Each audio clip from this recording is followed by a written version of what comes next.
Welcome to the Slop Temple. We pray this video helps. You start by confirming your phone and car support Android Auto. This avoids wasted steps. Once done, install or update Android Auto in Google Maps and grant location and microphone permission so navigation and voice commands work. Next, connect with a high-quality USB cable or set up wireless pairing.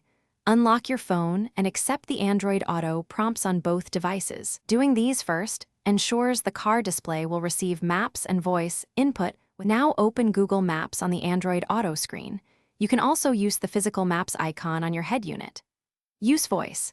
Say navigate to followed by an address or point of interest, or tap the search field and type with the phone if needed. Make sure you pick your preferred route type.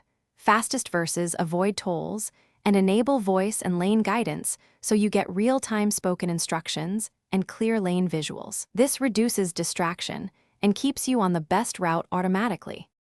You now follow Google Maps spoken directions and glance at lane and ETA info when safe. Android Auto keeps visual clutter minimal so you focus on driving. When you arrive, end navigation from the head unit or the phone and save the destination for next time to speed future trips.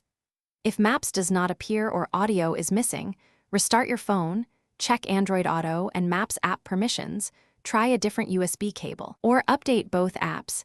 These quick fixes resolve most connection problems.